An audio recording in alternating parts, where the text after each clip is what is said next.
USS SLATER DE-766's first convoy to England concluded on the 17th of October 1944.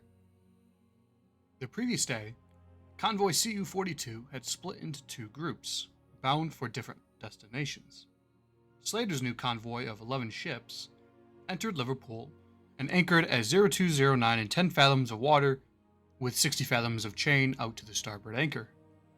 It was a short stay, and anchor was weighed at 0759. 40 minutes later, she entered the Crosby Channel and entered the locks in North Wall. She moored port side to starboard side of USS Joyce, DE-317. Joyce was moored port side to starboard side of USS Doran, DD-634, who herself was moored port side to berth E3 at the Gladstone docks. The next day, captain's mast was held. Seaman second class Holliday and Wood received the loss of 10 liberties. This was then reduced to a warning and 6 months of probation. Seaman second class Wronski remained on the sick list for a cut to his hand. A summary court-martial was held for Seaman first class Gobbett, and a deck court for water tender third class Roman. That afternoon, 42,000 gallons of diesel was received, increasing the draft of the ship to 11 feet forward and 12 feet aft. On the 19th, HMS LCI-15 moored to Slater's starboard side. The day prior, LCI-15 had been decommissioned and leased to the United Kingdom. This landing craft infantry had participated in the North African Campaign, Sicilian occupation, Salerno landings, Anzio Nettuno landings, and the invasion of Normandy. The decision in the case of water tender third class Rahman was published. He was found guilty of disobeying a lawful order from a petty officer. He was sentenced to 20 days of confinement and 20 days of extra police duty. The confinement will be to the limits of the ship. On the 20th, ship's cook third class McFarland was found guilty of theft and sentenced to a bad conduct discharge if he misbehaves again in the next 6 months. He was also ordered to lose $39 a month for 6 months, totaling $234. The sentence was approved, but then remitted. At 1309, the tugs Vespa and Musca made fast to shift Doran, Joyce, and Slater to a new berth, Pier 2. Slater was now moored port side to Joyce, which moored port side to Doran, and Doran moored to the pier.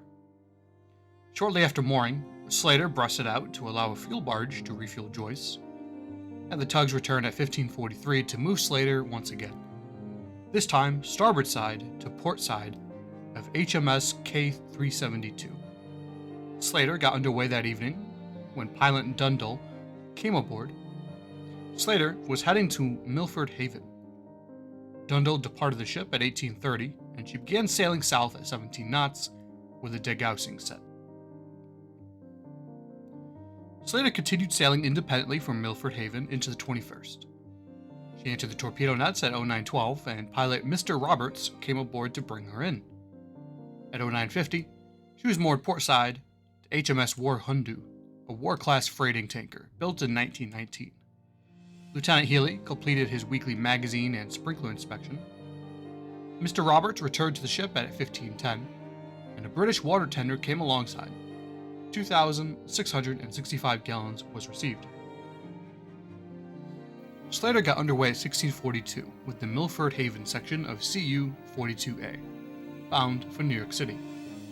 After clearing the submarine nets, Mr. Roberts departed, and Slater began patrolling in the vicinity of the Milford Haven sea buoy while awaiting the other ships of the convoy. The convoy continued to form up in the early morning hours of the 22nd. After the Milford section had formed up, Slater began patrolling 3,500 yards ahead as they sailed to meet up with the Liverpool section.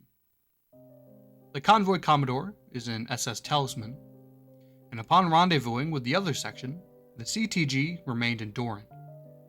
USS Burroughs, DE-105, USS Oswald, DE-767, USS Ebert, DE-768, and USS Kirkpatrick, DE-318, returned to escort the convoy back to New York City. Slater took up station number 2. On the 23rd, Slater remained in the station number 2, sailing at 15.5 knots.